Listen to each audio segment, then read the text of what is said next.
Pride and Prejudice by Jane Austen. Recording by John Lakeman.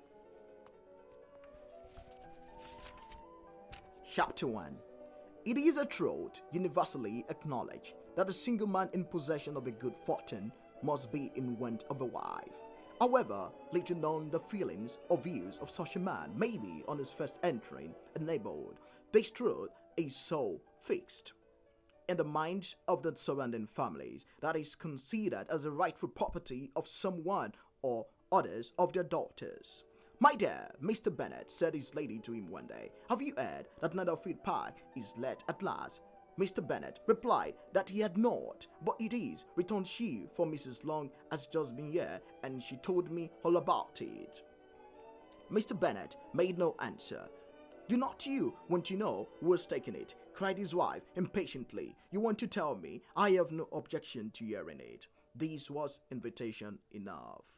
"Why, my dear, you must know. Mrs. Long says that Netherfield is taken by a young man of large fortune from the north of England, that he came down on Monday in chaise and four to see the place, and was so much delighted with it that he agreed with Mr. Morris immediately that he is to take possession before MacLemon's, and some of his servants are to be in the house by the end of next week. What's his name? Bingley. Is he married or single? Oh, single, my dear, to be sure. A single man of large fortune, 4 or 5,000 a year. What a fine thing for our girls. How so? How can it affect them?" "My dear Mr. Bennet," replied his wife, "how can you be so tiresome? You must know that I am thinking of his marrying one of them. Is that his design in settling here?" "Design? Nonsense! How can you talk so? But it is very likely that he may fall in love with one of them, and therefore you must visit him as soon as he comes."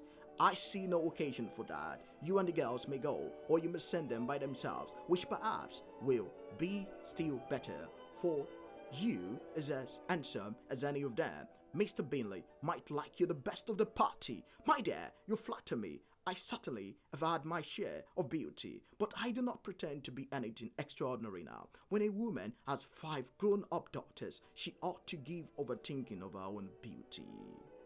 In such cases, a woman has not often much beauty to think of. But my dear, you must indeed go and see Mr. Bingley when he comes into the neighborhood. It is more than I engage for, I assure you, but consider your daughters. Only think of what an establishment it would be for one of them."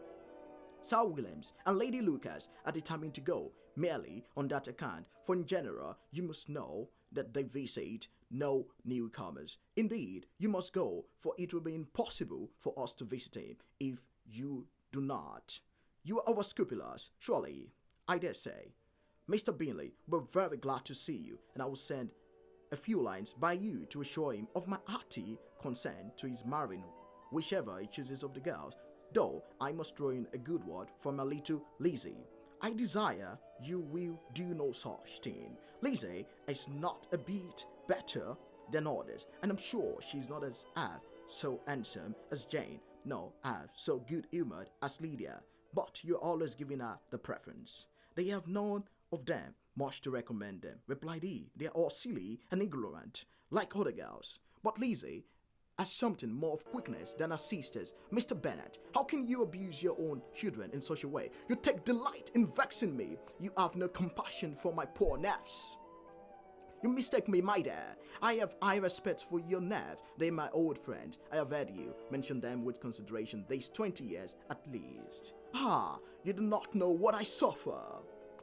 But I hope you will get over it and live to see many young men of 4,000 a year come into the neighborhood. It will be of no use if 20 such should come, since you will not visit them. Depend upon it, my dear, that when they are 20, I will visit them all." Mr. Bennet was so odd a mixture of quick pat, sarcastic humor, reserve, caprice, that the experience of 23 years had been insufficient to make his wife understand his character. Her mind was less difficult to develop. She was a woman of mean understanding, little information, uncertain temper. When she was discontented, she fancied herself nervous. The business of her life was to get her daughters married. Its solace was visiting and news. End of chapter 1.